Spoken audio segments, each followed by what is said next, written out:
Blood clot होना चालू हो जाएगा। इन दैट केस आप सांस नहीं ले पाएंगे। आप सांस नहीं ले पाएंगे तो आपको ऑक्सीजन नहीं मिलेगा। आपको ऑक्सीजन नहीं मिलेगा तो आपके हार्ट को बराबर ऑक्सीजन सप्लाई नहीं मिलेगा। अगर आपके हार्ट को नहीं मिलेगा तो सेल्स को नहीं मिलेगा। And in that case how will your body function normally. एक नाक के ब्लॉक होने से इतना कुछ हो जाता है, राइट? तो in that case you have to let the blood flow out of your body. आपको खून को बाहर निकलने देना है। अगर उसको थोड़ा सा रेस्ट्रिक्ट करना है तो आप अपने हाथ से आपके नाक को थोड़ा थोड़ा बीच बीच में पिंच कर सकते हैं ताकि वो खून कम निकले। एंड आप उससे ये भी कर रहे हैं कि जो इन्फेक्शन का एक्सपोजर है वो आपके नाक में आप बंद कर देते हैं।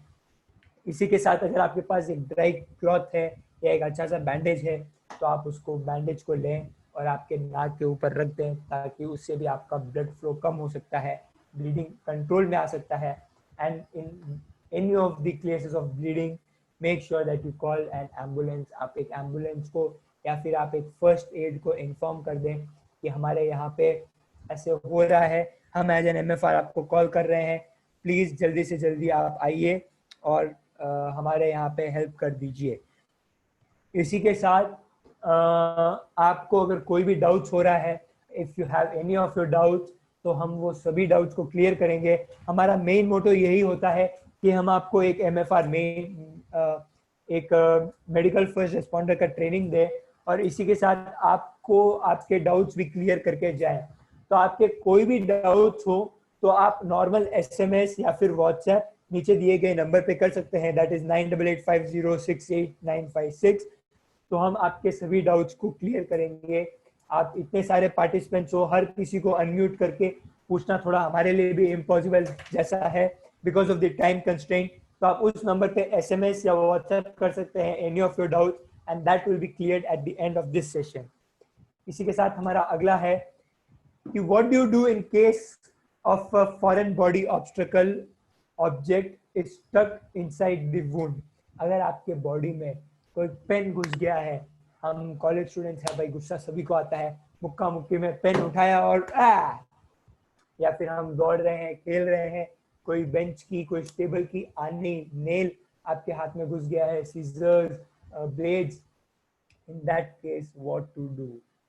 आपको उस ब्लेड को निकालना नहीं है, आपको उस नेल को निकालना नहीं है, उस पेन को अगर अंदर डीप है, डीप वुंड है तो आपको उसको निकालना नहीं है। आपको क्या करना है, एक बैंडेज लेके उसके आसपास बांध देना है जिससे कि वो हिले नहीं, जिससे कि वो हिले नहीं, दैट्स इट। उससे ज़्यादा आपको कुछ भी नहीं करना है, क्योंकि जब आप किसी ऑब्जेक्ट को बाहर निकालेंगे तो उस केस में आपके ऑब्जेक्ट को बाहर निकालने पे आपके अंदर पे वेन्स, ब्लड फ्लो जो उस बॉडी ऑब्स्टेकल की वजह से रुका हुआ था वो खुल जाता है और इंटरनल ब्लीडिंग बहुत ज़्यादा होने लग जाता है और वो एक सीवियर हार्ट डिसीज के लिए सिम्टम है। तो you have to only stabilize. आपको जो फिल्मों में हम देखते हैं ऐसे का ऐसे चाकू निकाल दिया, ऐसे का ऐसे मटेरियल निकाल दिया, वैसे नहीं करना है।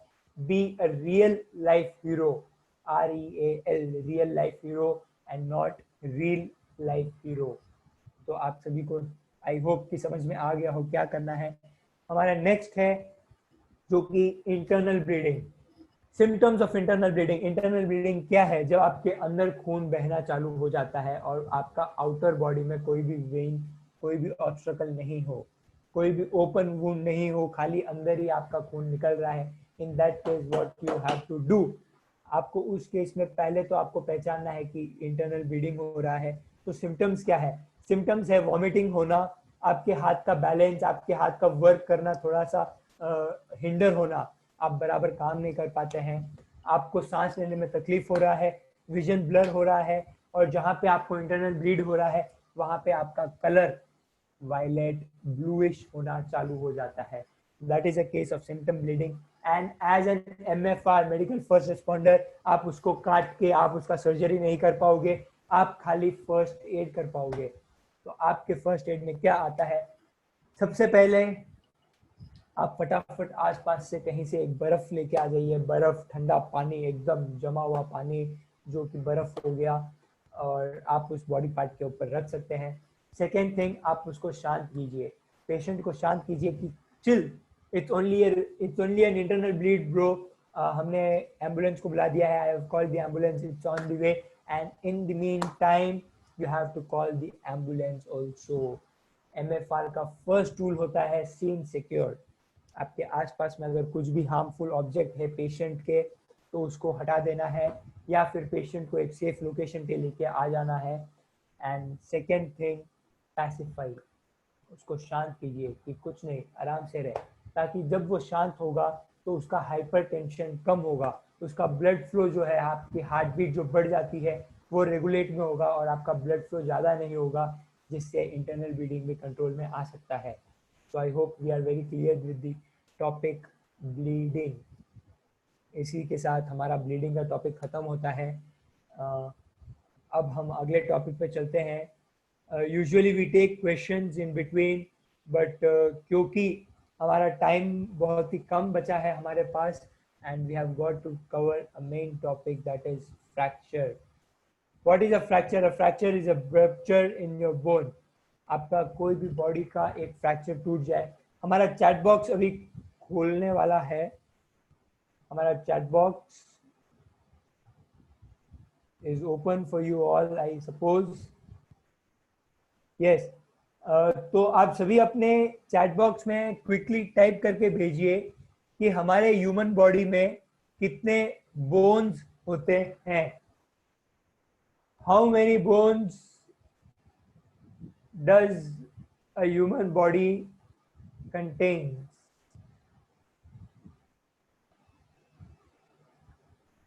अक्षता, Sushmita, Deepak, Ganesh, Tamanna, Nikhil, everybody is happy with 206 bones I guess. मतलब आपके बॉडी में टूटने के लिए और रिकवर होने के लिए 206 बोन्स होते हैं। फॉर अ फैक्ट मैं आपको ये भी बता दूं कि एक बेबी के, एक न्यूबॉर्न के बॉडी में 300 बोन्स तक होते हैं। How many? 300 बोन्स तक होते हैं। But in an adult human body आपके पास 206 बोन्स हैं। So many answers flooding in the chat box. Really, thank you so much for the response. जी हाँ, हमारे ह्यूमन बॉडी में 206 बोन्स है। तो आप सभी को अभी हम बताते हैं कि 206 बोन से फ्रैक्चर होने पे आप कैसे उसका ट्रीटमेंट कर सकते हैं। तो आपका सिम्टम्स जो है बोन फ्रैक्चर का, वो ये होगा कि आपके जो जहाँ पे बोन फ्रैक्चर हुआ है, आपका बोन फ्रैक्चर कब होता है? जब आप बहुत ही भारी हैं और आप कहीं पे गिर जाते हैं, तो आपके बॉडी वेट से बोन फ्रैक्चर हो सकता है। या फिर आप जब गिरते हैं तो आप इतने जोर से गिरते हैं, इतने फोर्स से गिरते हैं कि सामने जो दीवार है या नीचे जो दीवार है उसके फोर्स को आपका बॉडी बेंड नहीं हो पाता, एडजस्ट नहीं हो पाता और बोन टूट जाता है। तो आपको कैसे आइडेंटिफाई करना है कि सामने वाले को फ्रैक्चर हुआ है? आप जब टू व्हीलर ड्राइव कर रहे हैं, एक्सीडेंट हो जाता है आपके सामने किसी का, तब फ्रैक्चर होने के चांसेस है। तो उस जो एरिया का बॉडी मूवमेंट है, जो जॉइंट का बॉडी मूवमेंट है, वो होने में दिक्कत आएगा। स्वेलिंग हो जाना, सूज जाना, बहुत ही पेन होगा, खड़े नहीं हो पाएंगे, बॉडी वेट बराबर आपका डिस्ट्रीब्यूट नहीं हो पाएगा। एंड बिकॉज जो बॉडी फ्रैक्चर होता है, the bone will throw out so much of heat fracture के टाइम, और उसकी वजह से छाले हो जाना, ब्लिस्टर्स हो जाना, that all are symptoms of fracture. तो आइए हम देखते हैं कि इन केस ऑफ फ्रैक्चर आपको कैसे फर्स्ट एड करना होता है। It is a very simple process. उस प्रोसेस को स्प्लिंटिंग बोलते हैं। Very easy to work out at home also, and आप जिसको भी करेंगे he will be very happy, he will be really very happy कि आप उसको स्प्लिंटिंग से उसका फर्स्ट एड करते हैं, आप उसको स्टेबलाइज करते हैं। बिकॉज जिसको भी फ्रैक्चर होता है वो बहुत ही पेन में होता है और आपको उसको हेल्प करना होता है। तो आइए हम देखते हैं कि आप कैसे उसको हेल्प कर सकते हैं। जी हाँ, हमारे सामने ऑलरेडी वीडियो आ गया है। यस, तो फ्रैक्चर के टाइम में हमको क्या करना है?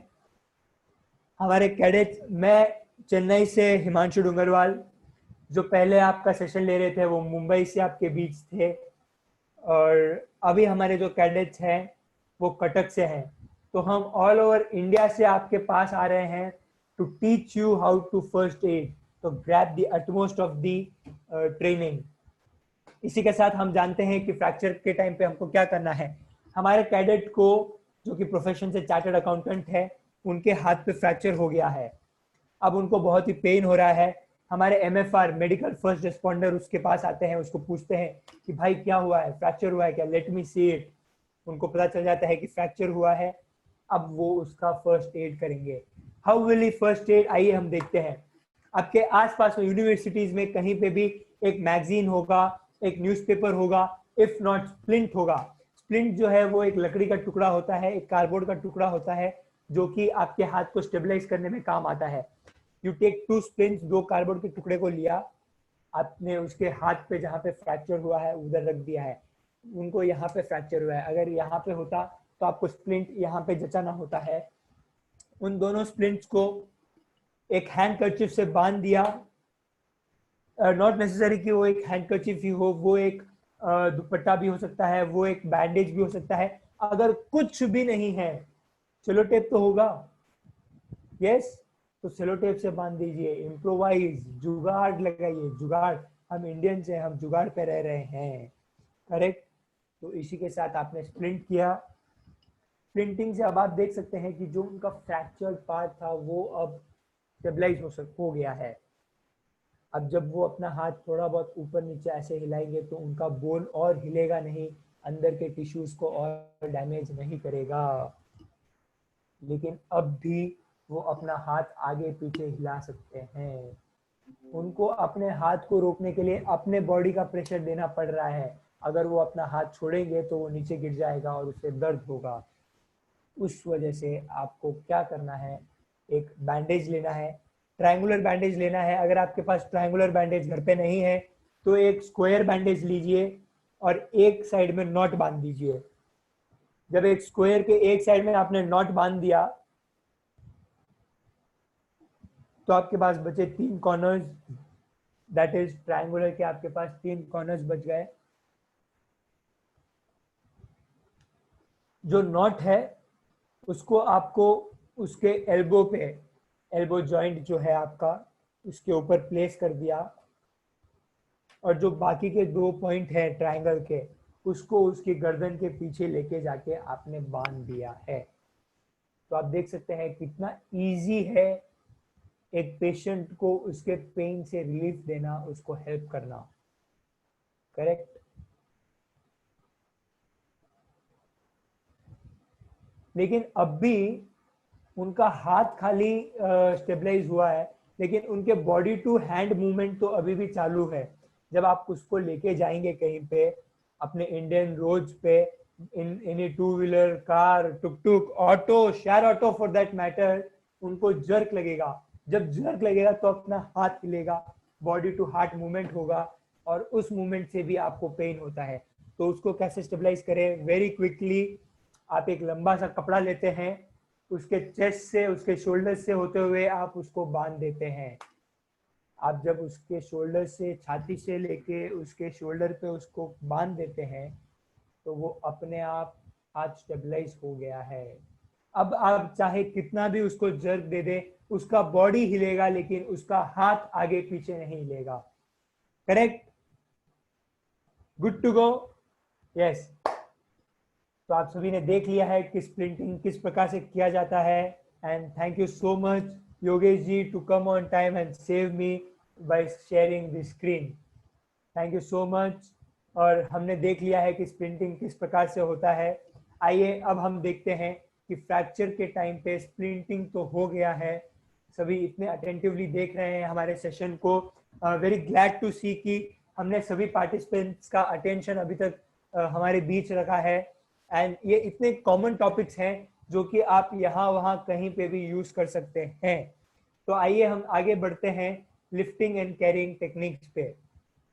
लिफ्टिंग एंड कैरिंग टेक्निक्स हमारा एक बहुत ही इम्पोर्टेंट ये होता है, क्या बोलते हैं, टॉपिक होता है। कभी भी आप देख सकते हैं ये स्प्लिंटिंग्स हो गए, जो हमने अभी आपको दिखाया था वीडियो में, वो ही स्प्लिंटिंग्स हैं। I hope my screen share is on, yes,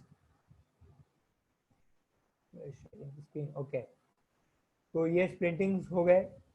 इसी के बाद हमारा अगला हो गया कैरिंग एंड लिफ्टिंग। जब किसी पेशेंट को उसकी बॉडी का वेट उठा नहीं पा रहा है, जब किसी पेशेंट को एक जगह से दूसरी जगह लेके जाना है, in that case you have to work out with splinting. How do you with carrying and lifting? Carrying and lifting are small techniques, just techniques जिससे आप किसी भी हैवी पर्सन को एक जगह से दूसरी जगह उठा के लेके जा सकते हैं। How do do that? ये सब टेक्निक होता है। एक बहुत ही बड़ा ऑब्जेक्ट है, हैवी ऑब्जेक्ट है, उसको यहाँ से वहाँ उठाने में लोगों की जान चले जाती थी। तभी इन्वेंशन हुआ लिवर्स का। लिवर हमारा बॉडी पार्ट नहीं, लिवर्स। गियर्स, एक रस्सी यहाँ से निकाली, बॉडी पार्ट, हैवी स्टोन, पत्थर उधर रखा, यहाँ से 2 आदमी खींचते हैं और इतना बड़ा पत्थर उधर से उड़ जाता है। उसके बाद हम और एडवांस हुए, क्रेन्स और सब बने। तो वो सब क्या है? वो सब टेक्निक्स हैं। When you know the right technique, you know everything. एक टेक्निक की वजह से ये पेन काम कर रहा है। इसमें स्प्रिंग है, आप इसको दबा रहे हैं तो स्प्रिंग प्रेस हो रहा है, पेन बाहर निकल रहा है। It's all technique. तो आपको टेक्निक यूज करना है। इसी के साथ हम देखते हैं कि कैरिंग एंड लिफ्टिंग, एक बहुत ही भारी इंसान को आपके स्टूडेंट्स के क्लास का यूनिवर्सिटी के सबसे भारी इंसान को 2 दुबले पतले इंसान कैसे उठा ले, हम वो आज आपको यहाँ पे सिखाएंगे। तो हमारे पास कैरिंग एंड लिफ्टिंग में 4 hand seat method, 3 hand seat method है। वो हम आपके सामने अभी बताएंगे कि कैसे 4 हैंड मेथड और 3 हैंड मेथड से आप अपने हाथों से एक चेयर जैसे एक सीट बना सकते हैं और आप एक बहुत ही भारी इंसान को एक जगह से दूसरी जगह लेके जा सकते हैं। Again thank you so much Yogesh ji for staying me today. Yes, तो आइए हम देखते हैं कि 4 hand seat method, 3 hand seat method कैसे बनाते हैं।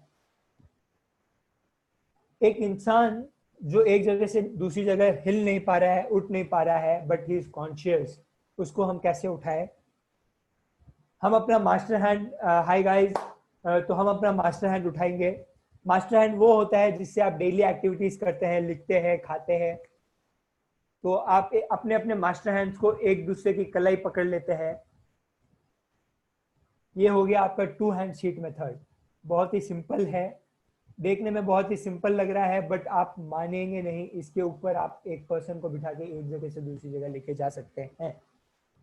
बट अगर वो पर्सन थोड़ा सा हैवी है, हेफ्टी है, in that case you have to use both your hands और उसमें आपको 3 हैंड सीट बनाना होगा। एक पर्सन, एक कैडेट को अपने हाथों से अपनी कलाई को पकड़नी है और दूसरा कैडेट अपने मास्टर हैंड से दूसरे कैडेट की कलाई पकड़ लेंगे। आपके पास अगर आपके भाई बहन मम्मी पापा है, आप उनको सामने बुला के आप ये खुद ऑन स्क्रीन ट्राई भी कर सकते हैं स्टूडेंट्स। तो ये एक 3 हैंड सीट मेथड बन गया। आप अभी भी सोच रहे होंगे कि उसके पीछे एक हाथ फ्री है, तो उस एक हाथ जो आगे का नहीं, वो पीछे का जो एक हाथ फ्री है उसका क्या यूज है, उसका भी यूज हम अभी आपको बताएंगे। एक जो चेयर होता है उसके पीछे एक चेयर रेस्ट होता है जिससे आपके गर्दन को आराम मिलता है, वो एक बैक रेस्ट जैसे यूज करेंगे। तो ये हमारे सामने एक 3 हैंड सीट बन गया है और वो 4th फ्री हैंड। हमारे विक्टिम को हमने उस 3 हैंड सीट पे बैठा दिया है और जो फ्री हैंड था that will act as a back rest. अगर उसके पीठ पे, स्पाइनल कॉर्ड पे, उसके गर्दन पे चोट लगी है, वो बार बार पीछे गुड़क रहा है, तो आप अपने हाथ से उसको सपोर्ट देके रोक सकते हैं। तो ये हो गया हमारा 3 हैंड मेथड। आप इस मेथड से किसी भी भारी इंसान को एक जगह से दूसरी जगह लेके जा सकते हैं। But a person is really very heavy, बहुत भारी है, बहुत ही ज्यादा भारी है, और आप दोनों बहुत ही पतले से कैडेट्स हो। तो in that case how do you do it? आप अपने मास्टर हैंड्स को ऊपर करते हैं। Come on guys, we can also try on screen. अपने दोनों हाथों को ऊपर कीजिए। पहले अपना मास्टर हैंड ऊपर कीजिए, उसके बाद आपकी जो दूसरा हैंड है, जो लेफ्ट हैंड है, उससे आपकी कलाई को पकड़ लीजिए। आप अपनी कलाई को पकड़ लेते हैं तो आपके पास आपका एक फ्री हैंड है और आपके पास एक फ्री कलाई है पकड़ने के लिए। तो वही आपके सामने वाला फ्रेंड आपका जो फ्री का कलाई है वो पकड़ लेता है, और आपका जो फ्री हैंड है आप उसकी कलाई को पकड़ के ऐसा एक फोर हैंड सीट बना देते हैं। ये फोर हैंड सीट इतना मजबूत है कि आप 110 से लेके 150 किलो के किसी भी इंसान को बहुत ही इजीली लिफ्ट कर सकते हैं। जैसे कि आप देख पा रहे हैं, सी इतने बटर स्मूथ तरीके से इन लोगों ने इसको उठा लिया है और इसको एक वॉक पे भी लेके जा सकते हैं। So guys, it is all techniques. जब आपके पास टेक्निक होता है तो आपका वेट और सामने वाले का वेट आपके लिए मैटर नहीं करता है बिल्कुल भी। And by that technique you can lift and carry N hefty person. तो आई होप आपके लिए एक कैरिंग एंड लिफ्टिंग बहुत ही क्लियर हो गया है। हमारे पास सेशन के लिए केवल 5-10 मिनट बचे हैं, तो will rush through the lifting and carrying techniques. Back to my share screen, PowerPoint, and here we go. Yes. तो आपके सामने ये एक और टेक्निक है, that is pick a bag and pick a friend. जो किसान, जो मजदूर होते हैं, वो गेहूं की, चावल की बोरी जो उठाते हैं, उसी को हमने एक मॉडर्न टर्म दे दिया है, नथिंग मोर। एक अच्छा सा टर्म दे दिया है कि pick a bag pick a friend method. लेकिन ये वही टेक्निक है जो हमारे लेबर्स यूजुअली यूज करते हैं किसी बोरी को, किसी लगेज को उठाने के लिए, किसी कार्गो को उठाने के लिए। Pick a bag and pick a friend method बहुत ही क्लियर मेथड है कि आप उसके ट्राउजर्स को पकड़ ले, अगर जीन्स पहनी है तो। अगर उसने, जैसे हमारे साउथ में होता है लुंगी वेष्टी चलता है, तो मेक श्योर कि आप उसके लुंगी और वेष्टी को नहीं पकड़े। अगर आप ऐसे कर लेते हैं तो आपके हाथ में खाली उसका लुंगी या वेष्टी बच जाएगा और वो इंसान वही का वही रहेगा। तो अगर इन दैट केस आप उसके शोल्डर को आपके बॉडी के सामने लेके आके पकड़ सकते हैं और आपको उसको उठा सकते हैं। I hope this is very clear. Four hand seat method जो हमने अभी देखा था कि कैसे यूज करना है, हम सभी 13 टास्क फोर्स के cadets, national disaster response force के ट्रेन कैडेट्स हैं, एनडीआरएफ के ट्रेन कैडेट्स हैं। We are train by them. वो हमारे कैंप्स होते हैं 3 days 4 days के, इन 3 सेशंस, और उसी में हम ये सीखते हैं। इट्स ए सर्टिफाइड कोर्स, और हम यूजुअली लाइव आते हैं यूनिवर्सिटीज में, कॉलेजेस में to teach you guys. But due to corona pandemic सब जगह कुछ ना कुछ कोलैबोरेशन, कुछ ना कुछ एडजस्टमेंट्स हो रहे हैं, तो हम भी आपको जूम पे सिखा रहे हैं। One day will surely come forward and teach you guys all this. One man कार्मी या फिर वन मैन कैरी और एल्स बेबी कैरी, बच्चे की तरह किसी को उठा लिया। ह्यूमन क्रंच, एक बंदे का आपका बॉडी वेट आपके शोल्डर पे ले लिया, एंड उसके लेग्स को अगर चाहें तो रुमाल से बांध के आपके एक लेग से फिर वॉक कर सकते हैं। Distribution of weight, nothing else. Firefighters carry method, इसमें this is the most used method by fireman.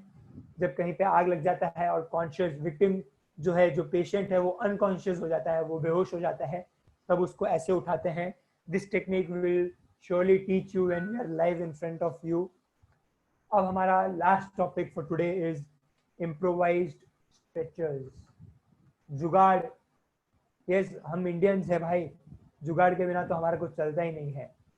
तो हमारे पास इम्प्रोवाइज्ड स्ट्रेचर्स का एक छोटा सा डेमो भी है जो हम आपको दिखाएंगे कि आप कैसे घर पे, हॉस्पिटल या फिर ऑफिस में तो ये सब होता ही है, स्ट्रेचर्स अवेलेबल होते ही हैं। बट आपके पास अगर स्ट्रेचर नहीं हो तब क्या करना चाहिए? आपको एक स्ट्रेचर आपके यूनिवर्सिटी में, आपके घर पे बनाना है। How do you do that? Yes, please play the video junior Singhi. हमारे पास 2 पोल्स हैं। ये चाहे लकड़ी के पोल्स हो सकते हैं, स्टील के पोल्स हो सकते हैं, या फिर प्लास्टिक के पोल्स भी हो सकते हैं, पीवीसी के भी पोल हो सकते हैं। आपको दोनों पोल्स को लेना है और आपके सामने वाले को पकड़ा देना है, जो भी सामने वाला है। अब हम एक स्ट्रेचर बनाएंगे यूजिंग टी शर्ट। सामने वाले को पोल पकड़ा दिया और उसकी टी शर्ट को उतार दी। बस सिर्फ यही करना है, कि सामने वाले के हाथ में पोल पकड़ा देना है और उसके टी शर्ट को उतारना है। क्योंकि सामने वाले ने पोल पकड़ के रखा है, तो आप जब टी शर्ट उतारेंगे तो वो टी शर्ट सीधा आपके पोल के अंदर आएगा, जैसे कि आपने वीडियो में देखा है। इसी के साथ ये जो एक टी शर्ट है बहुत छोटा है सर, हम इतने लंबे लंबे हैं, तो सामने दूसरे एंड पे एक और कैडेट आएगा या आपका फ्रेंड आएगा, उसका भी टी शर्ट आपको उतारना है। जो आप दोनों टी शर्ट को उतार रहे हैं, आपको उन दोनों को बीच में लेके आ जाना है। अगर आपको लगता है कि दो टी शर्ट भी छोटे हैं किसी के हाइट के हिसाब से, तो आप किसी एक और कैडेट को बुला के, एक और फ्रेंड को बुला के आप सामने खड़े करवा के उसका भी टी शर्ट आप उतरवा के इसमें डाल सकते हैं। आप दोनों तीनों टी शर्ट्स को पास में लेके आ जाएं ताकि बीच में गैप नहीं हो। एंड दैट्स इट, वॉइला, आपका स्ट्रेचर, आपका जुगाड़ू स्ट्रेचर, आपका इम्प्रोवाइज्ड स्ट्रेचर रेडी है। आप इस पे किसी भी हैवी पर्सन को बेझिझक लेके जा सकते हैं, provided the quality of rods and the quality of T shirts are good. Thank you guys, thank you so much. Yes, तो आज के सेशन में हमने सीखा कि बर्न्स पे हम कैसे रिएक्ट करें, चोकिंग पे हम कैसे रिएक्ट करें, स्नेक बाइट पे हम कैसे रिएक्ट करें, ब्लीडिंग पे कैसे हम रिएक्ट करें। हमको क्राउड के जो क्राउड देखता है, जो यूजुअली होता है ना कि कोई एक्सीडेंट हो जाता है, बड़ा सा क्राउड बना के लोग देखते हैं क्या हो गया है, कैसे चलाता है, हमको वो नहीं करना है। We have to be one above the crowd, one not among the crowd. तो आई होप आप इसी टेक्निक, इन सभी टेक्निक्स का यूज करेंगे, और जब भी आपको मौका मिलेगा आप छुपेंगे नहीं, आप पीछे नहीं रहेंगे, you will come forward and help others. इसी के साथ आज का हमारा MFR का session, medical first responder mission empowerment Terapanth task force, यहीं पे एज ट्रेनिंग यहीं पे हम दोनों विश्राम देते हैं। Back to our host Manish ji to carry forward this session. If Manish ji is available with us.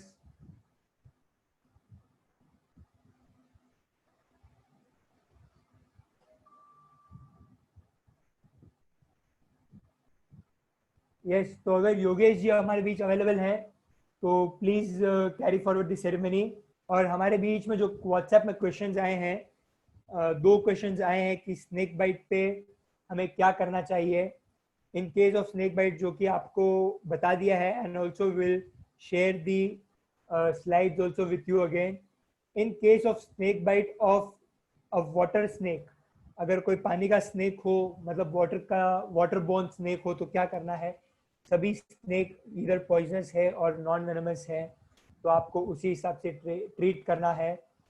And second question is, अगर ब्लीडिंग बहुत ज़्यादा हो रहा है और हॉस्पिटल पहुंचने में देर हो रहा है, तो क्या प्रेशर पॉइंट ज़्यादा देर तक उपयोग में ले सकते हैं। यस, प्रेशर पॉइंट ब्लीडिंग के टाइम आप यूज़ में ले सकते हैं, बट स्नेक बाइट के टाइम में आपको प्रेशर पॉइंट का यूज़ नहीं लेना है। इसी के साथ क्वेश्चंस एंड हो गए हैं। एंड अब मैं वोट ऑफ, यस, किसी का डाउट है, वो रेज हैंड किया है। Yes, rice Shah. ओके, आपका हाथ नीचे हो गया है।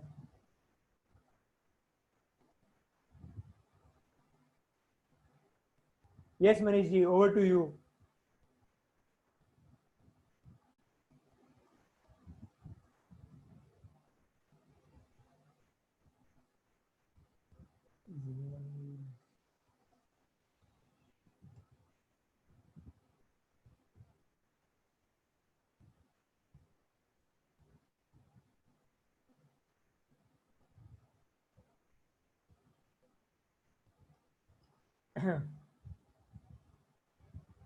I think Manish ji is facing some issues. So no issues, we'll carry forward with the thank you ceremony.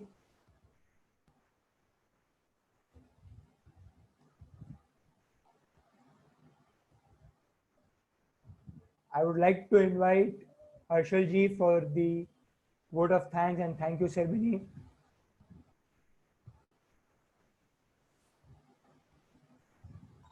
Hello. Yes sir. Himanshu ji और आपकी सब टीम हम लोगों को इतने अच्छे से गाइड करने के लिए सभी को टीटीएफ फोर्स की पूरी टीम के लिए थैंक यू।